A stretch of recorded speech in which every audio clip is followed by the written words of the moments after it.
The Wily Wars, a terrible conflict fought only in Japan, Australia, and PAL regions. Those in North America without access to the Sega Channel barely knew it existed. Hell, I didn't even know Sega had an online game service until the mid-aughts, not until I landed a bootleg copy of one of my favorites for the device. Yeah, that's right, Fatal Labyrinth. What a treat. How many of you got to experience this pay-to-play service live in the past? Did it make you feel like a future kid back then, back before the internet of the future now? Typically I don't do repro carts, so it wasn't until I picked up my pre-order Genesis Mini that I got the chance to play an official version of this thing. Curiosity and late 2000s ROM packs led me to fire the European original up in an emulator back in the day, but it ran so choppily at 50Hz that I gave up. It runs fine on the standalone miniature Sega device, but I can't help but feel that the picture is erroneously stretched to 4:3. I'm not one to get bothered by this, and it's not something I'll argue about, but certain screens don't look quite right here. Either way, this is kind of the Star Fox 2 for fans of the Mega Man series and the Genesis over here in North America. Games only available on novelty consoles. Let's dig into the Wily Wars, Sega's very own Blue Bomber exclusive. The Wily Wars was built from the ground up, and it shows, or rather, it feels, you know? I'm not a brand loyalist or a video game snob. The NES is my favorite console of all time, the Genesis is a very close second. Combine those elements with how I feel about the Mega Man series, and this should be a winner of a package. Only, I don't know. Some decisions were made, and all of them started to make a lot more sense to me after I researched who developed this thing. Capcom were a back-pocket Nintendo-bound company during the 8 and 16-bit era. Sure, some of their properties ended up on Sega kits, but a lot of those were ports in name alone, often developed in-house by crews attached to the label of the console itself. For instance, the incredible Ghouls and Ghosts home port for the Mega Drive Genesis was handled by Sega. Capcom were apparently a bit more hands-on with Strider. Visco reworked one of my go-to Big C titles, Cheeky Cheeky Boys, and did a stellar job. Now, the Wily Wars was outsourced to Minakuchi Engineering, who were often tasked with creating spin-offs and ports of properties owned by the company. I've played all of these, and in my opinion, they're inconsistent. They did a lot of Mega Man games. Most were merely passable, while at least one was exceptional. I still say the 5th entry on the portable monochromatic brick is one of the best classic series entries, full stop. How they released that masterpiece of a Game Boy title and the Wily Wars in the same year is nothing short of amazing, but then they'd go on to create X3, which I know has its fans, but it definitely has more than a few problems. I love it for what it is, but there are certainly some elements that feel phoned in. Look, this isn't a history lesson. Anyone can read Wikipedia, and while that's not what I'm doing here, this is just stuff I've learned over the years. I'm also not one of those dudes. Trust me, I can't stand them either. Most of us can read. It's just, I feel this context is necessary as it greatly explains how uneven this game feels. There are moments where it's on par with Super Mario All-Stars, the superb re-envisioned trilogy of 8-bit Mario games for the Super Nintendo. Then, as quickly as it feels like it's firing on all cylinders, it shits the bed with some of the most embarrassing slowdown on the more than capable hardware, or it gets weird with its physics, glitches out, sounds odd, or just plain sucks, feeling more like a lazy piece of trash cash-in like the Ninja Gaiden trilogy on the 16-bit Nintendo hardware. Okay, alright, so that's harsh. Rarely is anything that hastily, cynically assembled for a quick buck. The Wily Wars has some love and creativity put into it. The home stretch is legitimately ambitious, but I'm getting ahead of myself. Let's get into the ports of the first 3 games.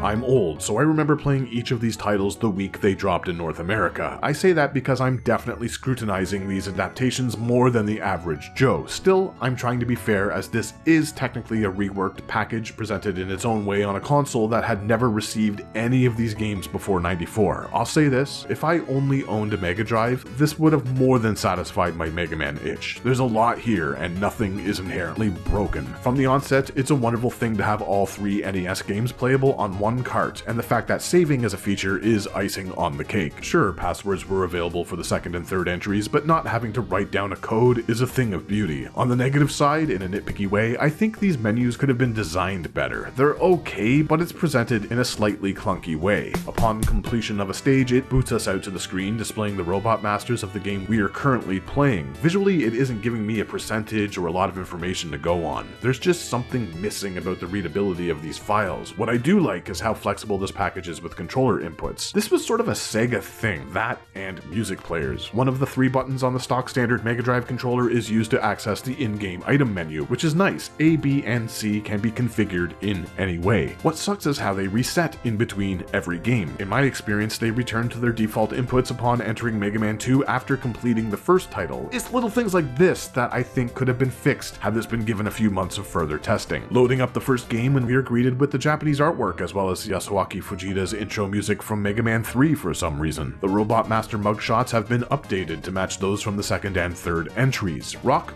he controls okay. The backgrounds are mostly great, at times gorgeous. There are so many details and the broader color palette adds depth. Mountains, skies, laboratories, forests, from futuristic to organic. It's beautiful. Unfortunately, there's also a whole lot of slowdown, which tells me this wasn't coded very well. Normally, this isn't something that bothers me. The second and third outings on the NES stuttered a lot, but it never got in the way of the action. Here, it's a big sloppy shit. It speeds up so quickly only to grind to a halt in a way that caused me to die. Off the top of my head, I honestly can't think of a 16-bit game on the Sega hardware that performs this poorly. Iceman, one of the easiest bosses for me on the original Nintendo, is a filthy mess. Why this particular battle? Are these 3 projectiles so tough to display? It ruined so many fights for me, dude. Worst of all, it happens almost arbitrarily. Like some sequences you assume it's going to happen, but nah, totally fine, while others absolutely destroy the flow. What gives? Again, I'm saying this as a guy who typically rolls my eyes when people bitch about performance. It's that bad. Embarrassingly so. Where's all that mega power, pal?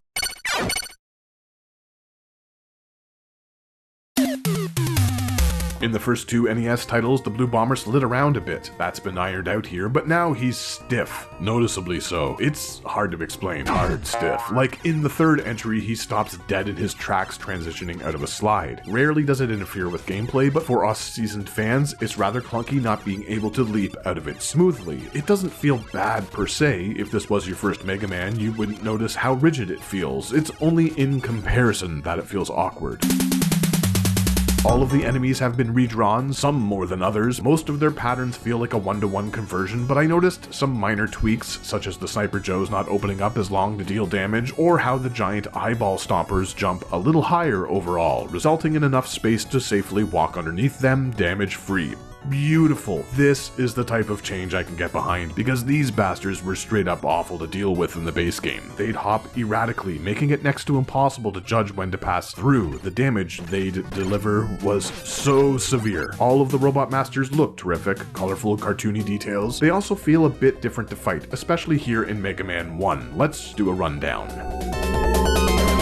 Guts. The movements are the same, but the arc of the boulders he tosses tends to track the player more. It's harder to dodge the fragments that split from the stones as they ricochet vertically, making them tougher to jump over. Cutman is a damage sponge. I don't know if it's just me, but he seems to tank nearly 3 times the amount of hits. It's obnoxiously tedious, and for whatever reason, tossing rocks with Gutsman's power sends them flying in awkward, inconsistent directions. There are only a couple of times throughout any given playthrough that I use the boulder thrower. If you thought Elecman was a hassle before, holy hell, are you in for a treat, because he's a real menace this time around. Super quick, extremely aggressive, and now it's slower to fire or cancel out projectiles because it's necessary to wait until bullets are completely off the screen to switch up an attack. This messes with the flow and is a change prevalent in this entire Wily Wars package. Sometimes when the action gets sweaty, I swear the hit detection falls apart. This doesn't feel like a balanced fight. Cutman's weapon used to hit Elec on the path back, dealing a great deal of damage. Here, it doesn't. I didn't dig how sloppy, choppy, and shitty this all felt.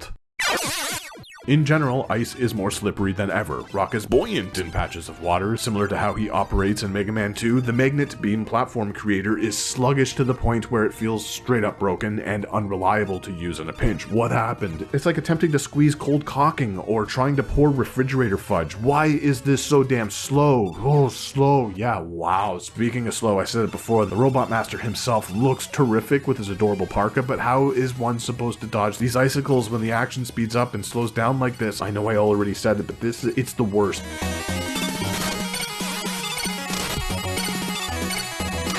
Fireman and Bombman are mostly the same. I think Fire's patterns are a little bit more predictable. Bombman is a little bit more aggressive. Nothing too remarkable. I will say Bombman has one of the nicest looking stages, so I guess there's that. The amount of detail in the backgrounds is so delightful. It almost feels like I'm watching a cartoon. So that brings us to Wily, and woof, what did they do to my main dude here? The Yellow Devil is one of my favorite bosses in the entire series.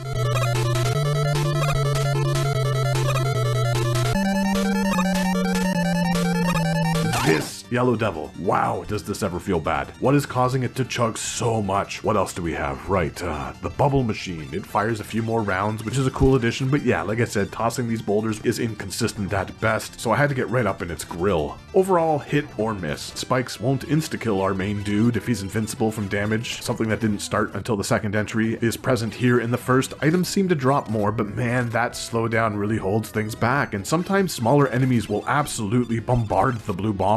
Inconsistent. That's how I describe this entire package. Kunoyo Yamashita is one of my favorite video game music composers. I mean, you've watched my Castlevania stuff, yeah? I praise her work all the time, but just like everything else when it comes to the Wily Wars, her music is all over the place. Did no one know how to program for the 16-bit Sega hardware? That's not a dismissive insult. This is Minakuchi Engineering's only Mega Drive credit. Strangely, all of the remixes and original pieces have a jaunty calypso vibe here, while her work on X3 for the SNES only a year later is straight up metal, but I suppose that's neither here nor there. It's just weird. This isn't a bad soundtrack. I mean, I can't imagine her ever releasing anything terrible, but for every boppin' new tune, there's a reworked number that comes out sounding misguided, or dare I say, shrill. People dunk on the Genesis when it comes to music, but nah, dude, it's all about the composer and how comfortable they are with the hardware. That sexy Sega machine can sing!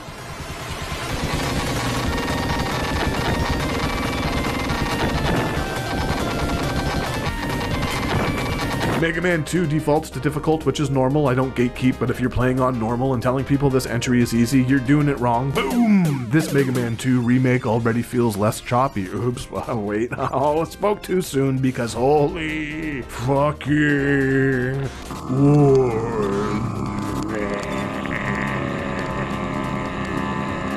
This entire stage sucks now. What's with these dogs? I'm convinced they don't have a pattern. I died to these suckers not once, but twice. Instead, I just tanked the damage and rushed past them. But no, not that rush. That rush wasn't introduced until the third, and nope, not that rush either, though I could never get enough of that rush. Quick Man ain't so quick. Flash Man isn't as much of a pushover as he once was. Similar to how Crash Clash operates, he now bounces every time Rock fires a shot off. Metal Man now unleashes his blades from a new height. These are all relatively minor changes that don't alter the overall feel of the game as much as those from the original Mega Man, you know, outside of Woodman's larger size and bullshit slowdown. Metal blades don't seem to deal as much damage to some of the bosses, but that's probably a good thing. The Boo Beam feels a bit more balanced due to the increased splash damage of the Crash Clash bombs. Fighting the dragon feels completely different. Normally this top platform is the safest place to be while purging all of the Quick Man boomerangs, but here it'll knock you off to your doom if you try it. Rock falls so hard in the Wily Wars, like, yeah, well, you know. He did so in the first Mega Man game on the NES, but does so in all three of these remastered, reworked retreads, like a rock. Rock on with music that sounds ever so slightly different. Woodman, Bubble Man, something's going on here.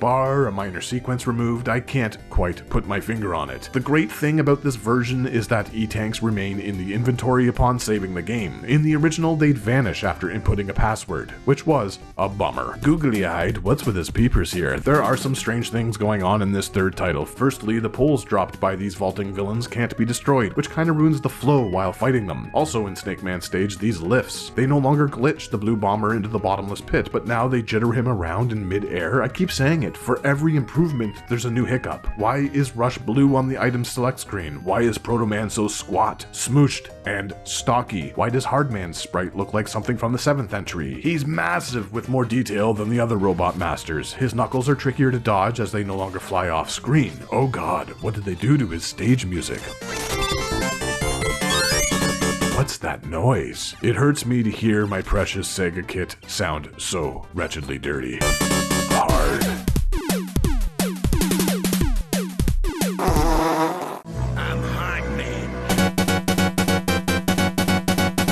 Magnet Man's missiles don't home in on targets as well in the hands of the blue bomber. They sort of run out of gas and travel unpredictably. Some of the bosses also just behave strangely. It's possible that they all do across these NES remakes, but it's more noticeable here in 3 for whatever reason. Maybe because big bads like Snake Man used to follow a very rigid, predictable pattern. Now he bounces from one corner to the central pillar if you give him the chance. Shadow Man is more of a menace than ever with some strange spastic actions, making him really tough to take down with the arm cannon. It's also damn near impossible to slide underneath him as he jumped much lower this time around. 2 of the 3 Robo Rough puppy forms have some odd quirks. The submarine feels all around awful, and the jet will simply disappear if you fly too high. This is also the first time I started to have some difficulty identifying the foregrounds from the backgrounds. I know which is which and what is what due to my experience with the originals, but without that knowledge, this could be confusing. Don't get me wrong, all of the shading looks great, but in some of these stages, everything sort of bleeds together. On the bright side, the top spin feels tighter. I never understood the complaints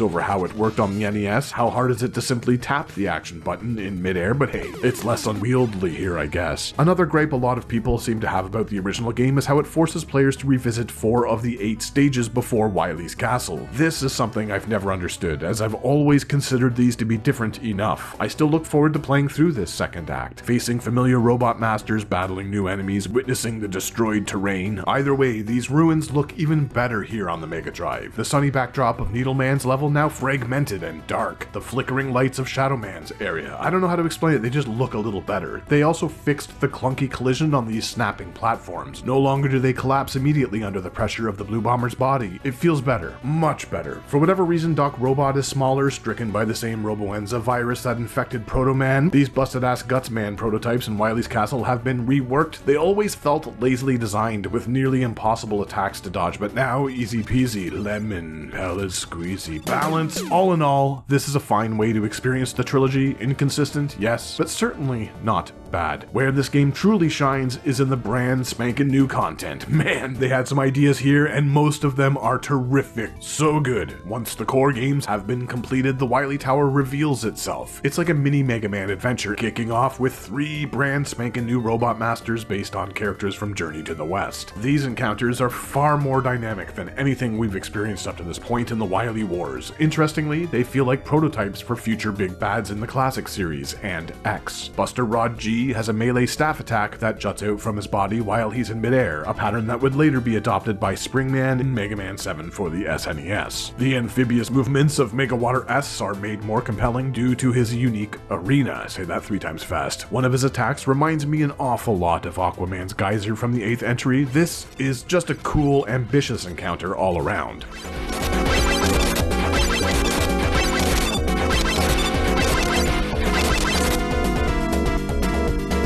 Where's the kaboom? There was supposed to be an earth-shattering kaboom! Yeah, so there are some strange sound emissions and music inconsistencies. Also, Rush does this in jet form when hit. Zip skippers rejoice. Right, where were we? The home stretch. These Journey to the West inspired big bads have some tight, relatively small stages that flow quite well. One based around the river, another a monkey. Finally, we have Hyperstone H, who lumbers around like a brother of Blizzard Buffalo, or maybe any of the larger animal-inspired bosses from the X series. Clearly, his design was borrowed from a boar, and it's super cool how he has 2 health meters. Now, all of these are a bit of a breeze, but hey, they experimented with each of these designs, and I dig it. Especially after having to fight 22 very similar man. Another clever addition is the ability to choose any 8 of the enemy weapons acquired from across the original trilogy, load out, mix, and match. It's such an awesome idea that has yet to be revisited. I love the classic series, but I'd be lying if I said some of the familiar beats didn't feel played out by this point. So play. This is fresh fresh. This is new. Choose your gear. 3 of the 7 available transport items can also be added to Rock's inventory. Let's just face it, you're gonna be hauling Rush Jet along. If you don't, you're doing it wrong. These fresh Robot Master stages are brief and relatively easy, but they look gorgeous, just like me in my underwear. Yamashita's original themes suit these elemental environments very well, and it's nice to see some of the lesser enemies given a bit more screen time. Fishies, these things, that thing. These levels also flow extremely well with a nice rhythm as Rock blasts through baddies in between cleverly situated platforms.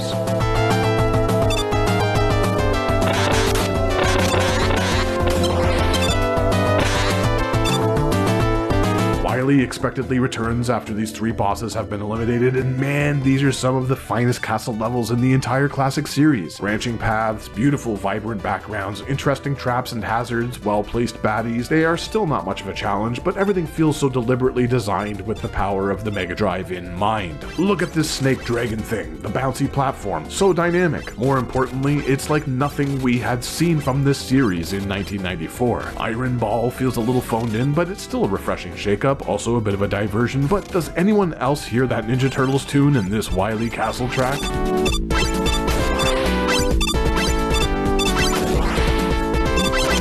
Rod G returns to show off some more of those Sega hardware tricks. It's just a blast. The home stretch of the Wily Wars makes up for all of its early eccentricities. Time and effort was poured into making this feel like a proper Mega Drive exclusive. Call me greedy, but I want more. Maybe even just one more stage more. And more is what we are getting. Slowly, an independent developer over on itch.io is working on something called the Sequel Wars, a fan-made homebrew of the remaining NES games in 16-bit, with a whole heaping pile of extras. So far, the 4th title, Episode Red, is the only playable entry, but it's damn solid. I've covered it in my bite-sized bits YouTube shorts and played it live on this very channel. Type it in, search it out, download it, you won't be disappointed. Ultimately, even after all my complaining, I love the Wily Wars. No, the core games aren't as tight or consistent as the NES originals, but as I said, if you only had a Mega Drive back in the 90s and lived in a region where this was available, you could do a hell of a lot worse. This is value, and I'm sure some of you even consider these the definitive versions of the first 3 Mega Man games. I mean, hey, I get it. Everything depends on where you come from. Some think Battletoads on the Genesis looks and sounds better than the 8-bit Nintendo original. I think those folks should be locked away in prison for life, but hey, it's all part of the fun. Just don't try to compare Mega Man 2's normal mode with the other games in the series. Normal isn't normal, difficult is normal. Next time on this channel, something completely different, so stay tuned.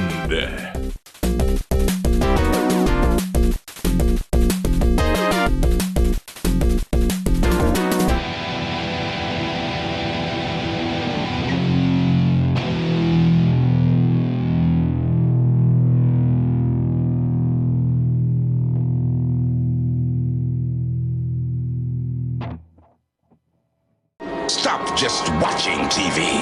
Welcome to Sega Channel. It's cable, but you don't watch it, you play it. Your Genesis is hooked up to about 50 games a month, like Sonic and Knuckles, Earthworm Jim, and Super Street Fighter 2. Get secret tips and test drive new games before they're out. Pay what you want for as long as you want for one monthly fee. Sega Channel. Stop just watching TV.